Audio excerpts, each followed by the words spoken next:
You know those moments when you're doing what you love in your business? Maybe it's standing on stage or creating content. Whatever it is, you're totally immersed and time just seems to slip by. This is called the flow state.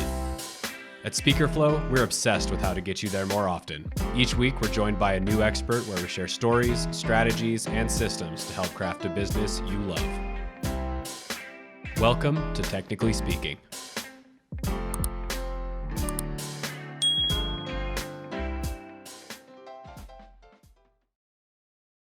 We did it. We are here. Roger, it is so great to have you on the show. Thank you for joining us today. Good to see you both. Yeah, for sure. It's an honor. We've been really excited about this episode. We just love your whole ethos. We're also, Taylor and I have spent the last 10 minutes pontificating about how much we love your ceiling and how badly I want to have something similar to that. So thank you for the design inspiration as well. Well, I think the main thing you learn from Zoom is that most people present themselves to the wider world in the dullest room in their house in front of a very untidy bookcase. Yeah, This is true, but not you, Roger. It's got that good ceiling. Yeah, go check out the video, guys, if you haven't yet. So Roger, you have an incredible background. I mean, was it the 80s? You started your advertising agency, and then you sold that. Yeah, you sold that to the Granada Group. And then what fascinated me about that backstory is that at some point, I think the leisure division in the Granada Group, you said you led the pitch to acquire the Forte Group, and in a hostile takeover, I think was the verbiage I read. So can you break that brief history down for us? And of course, what do you mean by hostile takeover? What was that like? Well, I don't know if Wall Street operates the same way as takeovers in the UK, but in the UK, if a big company which has its shares on the stock market takes over another one, it either does it by mutual agreement, which doesn't happen very often because normally the taken over chief executive loses his pretty secretary and his chauffeur-driven car and his pension scheme and his stock options. So usually they resist being taken over, and then the attacking company, if that's the right term, makes the bid hostile. In other words, it says, I want to do this anyway, whether you want me to take you over or not. And there's a very prescribed system that you have to follow legally as to how that is done. There's a 3-month period in which it has to happen. There are rules you have to comply with about publishing information to the other side and so on and so forth. And Granada, which was a kind of upstart company, really, it had been a very big UK company. It had got into a mess. It lost a lot of money. It had to borrow a lot of money from the city to keep going. They brought in a new chief executive called Jerry Robinson, who turned it around amazingly quickly. But it was seen as Jerry and his team were seen as kind of outsiders, really. We weren't welcome figures in the city, whereas Forte Group was a very kind of Charles Forte, who was the founder of it, was Lord Forte by this time. They were very well in with the English establishment, et cetera, et cetera. So it was a kind of, it was a culture clash as well as a commercial clash. And it got very angry. And at the beginning of it, I said to Jerry, I'm about the only person in this large company who isn't an accountant, because I was a marketing guy by background. You should let me run the communications. And he said, no, this is easy. There's only about 5 shareholders who will decide this. I know who they are. I'm going to talk to them. That's fine. Go back and run your part of the business. And about 2 months into the 3-month program, he rang me and said, actually, that conversation, I made a terrible mistake, because clearly these guys are running rings around us in PR terms. Because Forte was basically a hotel group, and they were positioning themselves as the expert, and Granada as the kind of jack of all trades that did lots of things but did them badly. So my job was to kind of try and turn that round very quickly. And actually, it was an amazingly exciting thing to have to do.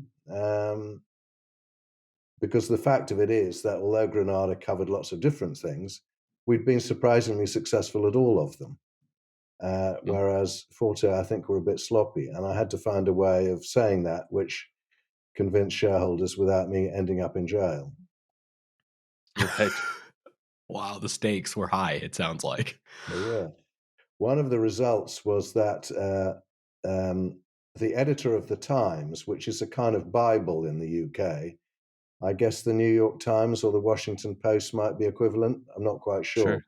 Your media is much more fragmented. But in the UK, the Times is the establishment Bible of what's going on. And the editor of the Times was a guy called William Rees-Mogg, who was very close to Lord Forte. And when I published the kind of final submission that Granada made to the city to justify its takeover bid, as I said, they'd kind of positioned themselves as specialists. And my argument was you can have strength and breadth. The fact that we did lots of different things didn't mean that we did them all badly. In fact, if you looked at the figures, on the whole, we did them rather well. And my argument was that strength in depth didn't necessarily contradict strength in breadth. You could have both. And he actually wrote the main leader in the Times refuting this on the grounds of logic. And I really felt that was a feather in my cap, that I'd actually been insulted by the editor of the Times in public. I felt we'd achieved something at that point. Milestones. Yeah. Wow. Man, that's a wild story. Like, and so this got you to the point where now you're communicating, like, I don't know, counter aggressively, I guess. I don't know how to phrase that right, but now It was you're it was quite a going up weird against the times. experience. Jerry actually pulled me in. I said in the third month, but it was virtually the end of the third month. He rang me one Friday afternoon and said, "Look, I want you to do this stuff." And I said, "What's the timetable?" And he said, "Well, we have to make our final presentation at a conference to the city investors next Tuesday. And we have to have a book which spells out our story. And that has to be verified by lawyers and so forth and printed by Tuesday morning. Oh. So my advice is to ring your wife and tell her that she's not going to see you for 4 days." Oh, And my. it was kind of quite a strange moment. And we were working out of the bank, which we were working with, Lazard's. And I went to their offices. And the first thing I noticed, because these guys had been working on this thing for 3 months, because bankers are all obsessed by ego, there was a kind of alpha male competition to see who could brag most about, I didn't go to bed till 3 last night. Oh, I didn't go to bed till Sure. 5. Oh, I stayed up all night. Um, and I saw all these tired people, and I thought, no wonder they're not communicating very well. It's not because they're not smart, it's because they're half asleep. So Mm. I made myself a promise that whatever I was doing for the next 4 days, at 12 o'clock, I get in a cab to go home, and I'd be in bed by 12:30. Wow. And I kind of listened on the Friday nights. On the Saturday, I kind of worked out what our pitch should be, and I drafted it. And on the Sunday, I went round to Jerry's house and talked to him about how he was going to do the presentation because he had to deliver it. While I was doing that, the lawyers were checking it. And on Monday, we tweaked it a bit, and I had an early night, and on Tuesday, it happened. So it's kind of funny. If you concentrate on something, but you don't let it take you over, you could do it quite well. Yeah, what a good lesson. Looking at my younger self, I believe that now, but I would not have believed that a number of years ago. But yeah, being tired and having to accomplish all of that is certainly not going to help the case.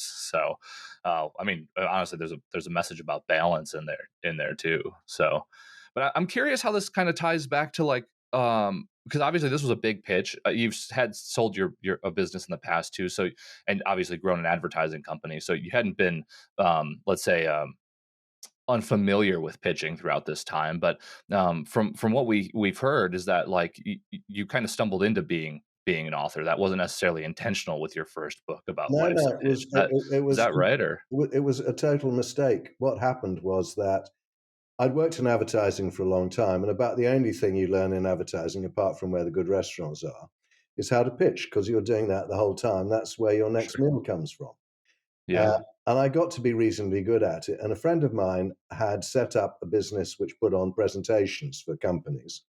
And to promote his business, he did a book, and he interviewed me for the book, and he sent me a copy of the book as a thank you. And I read it, and I really wanted to bring up my breakfast because I thought it was so glib and shallow. Because pitching is interesting. It's about the psychology of how humans react to each other. And I felt that this book was completely without depth, and he portrayed my ideas in a very shallow way. And it put me in a complete rage. So I went downstairs to the kitchen where my wife was cooking dinner. And I said, How did you let me do this book with Richard? It's terrible. I'm embarrassed to have my name on it. And she said, Jesus, Roger, you're always grumbling about something, aren't you? If you want a decent book about pitching, just get upstairs and write it yourself. And I thought, actually, that's not a bad idea. How long's dinner going to be? She said, it'll be at least another half hour. So I went upstairs and I started making notes, and that's how Life's a Pitch got written, really. Are you serious? It was like, Yeah. I don't know if spite's the right word, but you were just trying to turn around what you thought wasn't a good representation of what you feel like pitching is all about. Is that what I just heard? No, I've done a lot of work on where ideas come from, and I think very often they come from dissatisfaction, which is logical when you think about it. Sure. Nobody's going to produce a new idea if they think the existing ones are okay. The only time you're going to produce a new idea is if you're unhappy with the existing ones. And I think dissatisfaction and anger can be quite a powerful prompt to creativity, actually. Yeah. Uh, one of the things that we've heard that Taylor and I have latched onto over time is that if you want to get really good at messaging the Mm. products or services that you have, you define what you're going to war against, the thing that you disagree with or that you feel like is not being done well Yeah, in the world, because that lets you attack something from a unique angle that maybe others aren't. Does that I resonate think with that's you? a very interesting view. It gives you a kind of point of focus, doesn't it? Yeah. Yeah. That's right. Wow, Wow. man, that is fascinating. And so like did I mean, why? You were, I can understand like for you personally feeling like the ideas that you had weren't being adequately represented. That would bother me too. But you also must have had some sort of deep rooted sense of feeling like you needed to be able to communicate with these ideas with the world, right? So like Well, why did you even care to do it? um, I suppose it was probably an egocentric thing. I thought I was good at pitching, and I thought my ideas hadn't been portrayed in a way that gave them any depth. And I thought, well, if he can't do it properly, I'd better. Huh. Yeah. Well, as good as reason as any. Um, but as I say, I kind of stumbled into it. It was almost an accident, really. Yeah. Yeah. Well, Just a got good the one. I mean, yeah. it's a And what a message that what a people need to hear. good woman to have in life, Just get upstairs and write the thing. I mean, that's Well, motivation. she's not right about everything, but she's right about most things, it seems. Yeah, for sure. The data suggests Well, case that in for point. sure. Yeah, exactly. So, I Uh, know, Roger, you obviously have a tremendous depth in pitching, and especially like, maybe sales professionals listening or people who stem from a marketing background, they're not going to be unfamiliar with this idea. But what we find, especially in our world of, thought leaders, coaches, speakers, consultants, especially personal brands, Mm, particularly when you can't like back yourself up with like a product necessarily, they can find pitching to be uncomfortable for mm, them. mm. Um, why do you think that is? And were there moments in your life where you found pitching to be uncomfortable, and that was something you just simply worked through? Why do you think just the nature of pitching is uncomfortable for people? It's not uncomfortable for me, and at the risk of being very overly serious about it, I think temperamentally, I'm quite a shy person.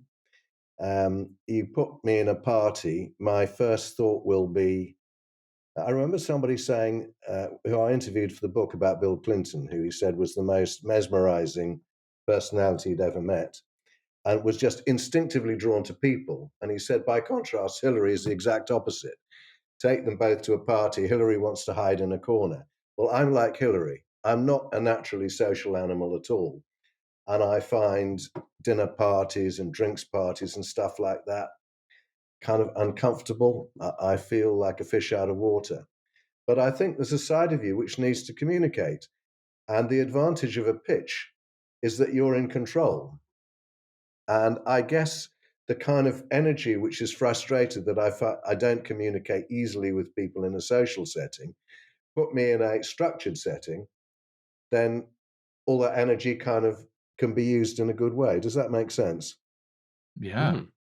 it's a I've good never thought analogy. about it that way. I actually resonate with that though. I would consider myself an introvert, but I Mm. also don't feel like I have a hard time having a sales conversation, and it's for that reason. The Yeah, context puts me absolutely. in control. Huh. Wow. So I'm curious like so though I know that at least for you and me, it sounds like, and I think Taylor probably put himself in that same boat as well. That feeling of like you're in control of the flow of Mm, conversation can mm, be mm, empowering, and you can just be your best self to some degree. mm. But I know a lot of people don't feel that way. Do you think it's just because they're not looking at it from that perspective, or do you think that there's some sort of mental block that people run into as it relates to pitching? Well, I think people have a kind of fundamental contradiction. They know in their heart that pitching is important. Mhm. Everything that you do in life that matters hinges on a pitch.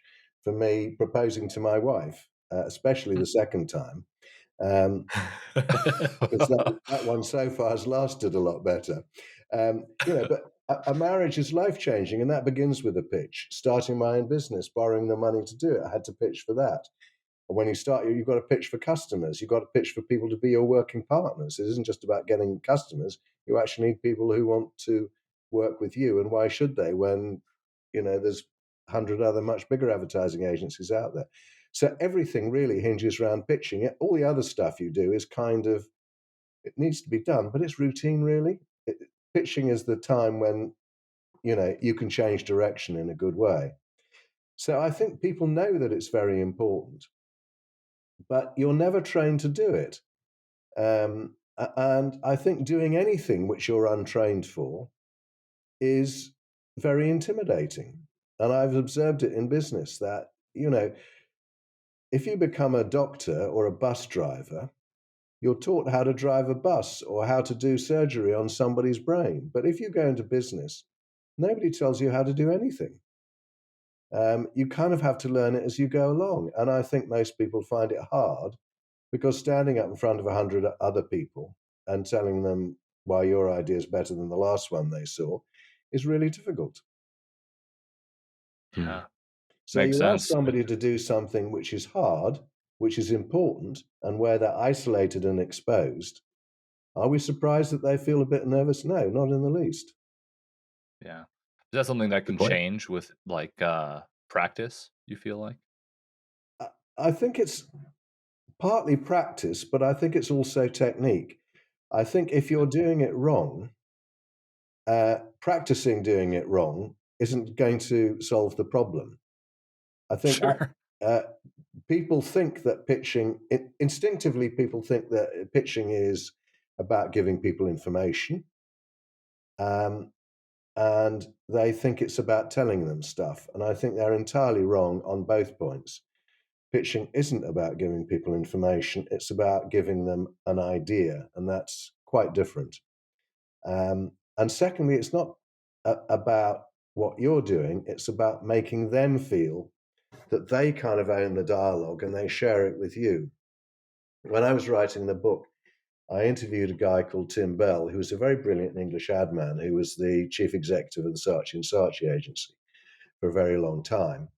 And he was also the communications advisor to Margaret Thatcher when she was the last successful Conservative prime minister, only 434 prime ministers ago. And Tim told me the story. He was notorious at Saatchi's that when a team were working on a pitch, he'd call them into his office about 6 o'clock the night before, have a look at it, and at 6:30, he'd say, "This isn't right at all." And he'd tell them how to redo it, and he'd keep them up till 3 or 4 in the morning rewriting it. And the next day, they deliver the pitch. And this happened on one occasion. They went to the client's office, and the team had been up till the early hours rewriting it on his instruction. And Tim switched on the PowerPoint, put up the first slide. The chief executive from the client company said, actually, Mr. Bell, I've got a question about that slide, if I may. Can I just... So he and Tim got involved in this debate, which went on for about 35 minutes. And the first slide is still on the screen. And at which point the guy looks at his wristwatch and says, Jesus, my next meeting is starting in a second. I've got to go. Just want to thank you. It's been a fantastic presentation. And out they went. When they got out onto the pavement, the guys from the Saatchi team were absolutely furious with Tim and said, you never gave the pitch. We stayed up till the early hours and we didn't speak. None of our stuff was shown. It's a terrible way to treat us. And Tim said, actually, I figure if he wants to talk to me for half an hour, it's his business. I'm going to let him do that. And the next day, the phone rings, and the guy said, Mr. Bell, I very much enjoyed your presentation, which was a wonderful irony because he'd never actually given it. And we'd like you to take on the business. And of course, what you learn from that is he's not really interested in the presentation. He's interested in the guy. And after half an hour talking to Tim Bell, who was a very charismatic and charming personality, he thought, I could do business with this fellow. So that's why he got it. So it's not about what you tell them. It's about whether they trust you and want to share their business life with you. Yeah. Wow. Man, that is a powerful lesson. I felt that in my core. It's so easy to miss it too. This actually ties into something that Taylor and I latched onto while we were reading the synopsis for Life's a Pitch. You mentioned that pitching isn't just a meeting, it's a drama, I think you said. Is that kind of going along the lines of what you're talking about here, that it's... Yeah, it is. It's theatre. And at one time in my career, after I left Granada Group, I went to chair a PR company, a financial PR company called Citygate, which in the London market, they're very respected for what they do. And they have a very good client list and very good revenue and a very good reputation. And they don't make any money. And my job was to try and sort that out. And I looked at the pictures that they were doing, and it's amazing. And you see this pattern again and again. There was always a slide in the PowerPoint at the beginning which showed the worldwide spread of offices. There was a graph showing how the company's profits were going up. And there was a thing with lots of logos on their clients showing how lots of important companies wanted to work with them. And actually, if you look at lots of other companies, the way they pitch, those three themes, global coverage, fantastic client success, are very often repeated. And I said to these guys, look, please don't say that. Don't put it anywhere in the presentation. They don't want you to come and boast and say how bloody wonderful you are. They want you to come and solve their problem. When you're ill, you go to the doctor. He doesn't say, Roger, before we start, let me reassure you, I've got a degree in microbiology at the University of Minnesota. That would make me skeptical. Then I did a master's degree in surgery in New York. And then I trained in a hospital in Chicago for 3 years. They don't talk about themselves. They say, what are your symptoms? How long have you had it? Can you describe it in detail? Is there any family history?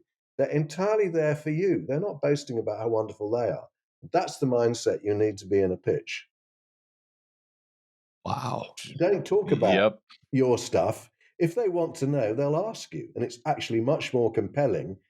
If they need an office in Hawaii and they ask you and you have one, that's fine. It's reassuring to know that, but it's not why you're going to win it. Yeah, You're going to win it in the doctor, that they feel an emotional bond. Yeah, right. Yeah, I mean, in your doctor's example, I'd be skeptical if a doctor all of a sudden was telling me about all of their accolades and stuff. I'd be like, I mean, I'm here for a reason. I don't need to know this information. Sure. So I can totally see how that would be. Well, you just not helpful in a presentation. You take it on trust when you go to the doctor that he's qualified or she's qualified. What they're there to do is to solve your problem. Right. But in business meetings, very often people forget that. Yeah. It's really easy to go down that path. In fact, Austin and I have some depth around sales training, and we've been pitching forever and some marketing and so on. And one of the things we always talk about, or we'll train our sales team on, is this idea that, like most of your conversation should be discovery with the person before. And I mean, Yeah, to talk about features and benefits as little as possible. If they want to hear about that, definitely go down that path with them because you're meeting them where they're at. But to your point about going to the doctor, you're asking a bunch of questions to understand what their symptoms are and what things they've tried in the yeah. past and what their history is like. And you're meeting that person on such a much more emotional level, like you said, and that creates a bond. So they actually want to work with you and not the features and benefits of the thing that are being pitched. And I think, and I don't know from your experience, Roger, but it sounds like that's one of the biggest gaps in Well, people's ability to pitch successfully. I think it is. I think most good pitches are a kind of narrative arc from defining the problem to evolving the solution. Mm, And actually, the more lavish and elaborate you are in spelling out the problem and how difficult it is for the guy that you're talking to, far from putting them off, I think they will feel, thank God, I'm talking to somebody that understands what I have to put up right. with. Because if you're talking to somebody senior, one forgets that one of the loneliest jobs in the world is being chief executive of a large company because the shareholders above you are constantly breathing fire down the back of your neck to see the share price go up. And the people underneath you are constantly being very nice to you in public, but in private, they're scheming to replace you. So it's a very isolated job. And actually, somebody that understands your problem and can talk about it with some sense of depth and sincerity is very compelling. You think, I want this guy to be my friend. If at the end of the story you haven't necessarily got the solution quite right, that may not matter as much as you think, because the guy will feel, if he understands my problem, we can work out the answer together. Yeah, it's relatable. And it's very Yeah. interesting if you look at the track record of advertising agencies pitching for new projects. It's very rare that the agency which wins actually runs the ads which they showed in the winning pitch. And I could never quite understand that. And then one day it occurred to me, a glimpse of the blindingly obvious, that actually they're not really there judging the advertisements, they're there judging you.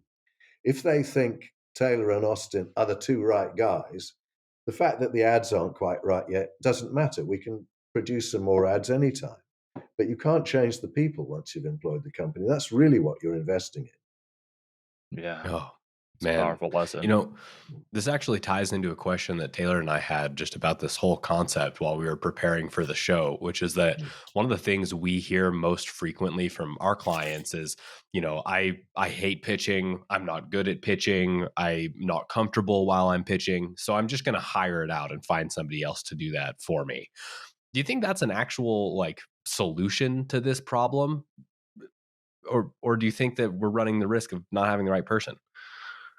I think hiring somebody else to do it for you is a bit like having a huge argument with your wife and saying, let's make it up over dinner. But I feel a bit uncomfortable with you at the moment, so I'm going to hire somebody else to have the dinner for me. I, I, I really I'm can't gonna see. try that next time. I'll let you know how it goes. I think hiring things out. I'm totally opposed to management consultants, and if there are any management consultants in the audience, I'm terribly sorry to be rude about you. And obviously, in your personal case, you're excellent. But there is a tendency for business people to pay somebody else to solve their problems. And actually, the person who's being paid to solve the problem is you. So you've got to find a way of dealing with it. And actually, if you work at pitching and you study the psychology of it and think about what needs to be done and read about it a bit, it's actually not that hard a thing to do. So I think don't delegate it, work at it yourself. Hmm. I Truth. think that's a snippet that everybody needs to hear because I totally agree. We have the power to develop it ourselves. And maybe can you maybe try to demystify this for us a little bit? Like what makes a good pitch? If somebody's listening to this and thinking, "Okay, I'm going to make myself better at pitching." Like is there a simple frame of reference that they can be keeping in mind as they're trying to improve their skill set that might give them a leg up on the process? I think there are two absolutely key themes that are both very simple. The first is the pitch is about them, not you. and we've talked about that already. I think the second is that people have a tendency to supply reams of data and information, which probably the person receiving it has got already. And at any rate, you know, data's fine up to a point, but, you know, no wars were won because somebody had better spreadsheets. It's a big idea which clinches it. And I give you a very interesting example. I talked about Jerry Robinson earlier, who was my boss at Granada, who was an extraordinarily brilliant guy. He left school in Ireland at the age of 15, the 11th of 12 children of a poverty-stricken Irish carpenter, came to England to seek his fortune, made a huge amount of money in business, and went back to Ireland and trained to be a carpenter in his retirement, just like his father. But when he was at the height of his power, he'd had enormous business success, and he was known as somebody who was very tough on cost. And the UK Prime Minister at the time was Tony Blair, and Blair was trying to find ways of saving money. And in England, there's a thing called the Arts Council, which basically is a government body which distributes taxpayers' money to opera and stuff like that. And Blair and his finance guy, Gordon Brown, thought the Arts Council probably had a lot of money which was wasted and was probably run by somebody who was more interested in the ballet than the budget. And they thought, if we get a tough, hard-nosed businessman here, we can take a lot of cost out of this. So they hired Jerry to do it, who was a ruthless cost cutter. And he took it on very enthusiastically. And I had a coffee with him when he'd been there for about 2 months. And I said, how's it going? And he said, well, I'm kind of going native. I've been here for 2 months. And actually, I've learned two things. One is that although the arts cost a lot of money, they produce a lot of money. If you imagine how much money is made in London every day on taxis and airport landing fees and restaurant bills and shopping and people going to the theatre, all of that stuff that comes out of tourism, would we have the same amount of tourism if we didn't have good theatre and good opera and so forth and good art galleries? Probably not. So it's hard to quantify, but actually investment in the arts makes money. He said you also know kind of the country can't only be about balancing the budget, that actually the arts are uplifting and that they contribute to people's lives. So he said, I've decided to go back to Blair and Brown and tell them that having hired me to cut the budget, I want them to increase it. I said, good luck with that one, Jerry. Because if you were going to write a book about a hard pitch, that would be about the hardest pitch of all. An advertising agency pitching for an account's easy. There's four agencies in it. One of them's going to get it. There's a 25% chance of winning, but I felt in Jerry's case, there was a 100% chance of being shown the door very quickly. So I said, I'd love to talk to you again after you've had your meeting to find out how it went. So we got together about a month later. And I said, how did it go? And he said, it was all right. And I said, well, what did you do? And he said, well, I figured that Blair is a very brilliant politician, but like lots of brilliant politicians, he's quite a vain guy. He's fought very hard to be leader of his party. He's then fought very hard to be leader of the country. He now wants his country to be one of the countries that matter. You know, when he sits down with the president of America and the president of Russia and the prime minister of France and so forth, he wants to be seen as their equal. So what I said to him was, I said, look, Prime Minister, let's be simple about this. Every civilized country funds its arts properly. When you think about it, it's the most genius remark, because what it's really saying is, if you want to be an uncivilized country, I suggest you carry on with this budget cut plan. Right. It's kind of like being a member of a country club. You know, you have to pay, but it's an important group to be part of. If you want to be in the club of civilized countries, you fund your arts properly. And he said, I then turned to Brown, who was the Chancellor of the Exchequer, which in our speak is the guy running the budget, who I knew would be worried about the costs. And I said, look, Chancellor, we're talking about very little money. It's only $300 million. That's barely the cost of one F-11 jet. Well, of course, only $300 million is not a thing that most of us say. We say as much as $300 million. But putting it that way, it made it seem like small change, which had fallen out of your pocket down the back of the sofa. And by saying it's just the cost of one Air Force jet, I'm sure Brown would have had no idea how many jets the Air Force had. Maybe 100, maybe 500. Who knows? But they wouldn't notice one missing, would they? And I thought it was the most brilliant piece of salesmanship that what he'd done, he never talked about what the Arts Council did or showed any figures about its achievement or any of that.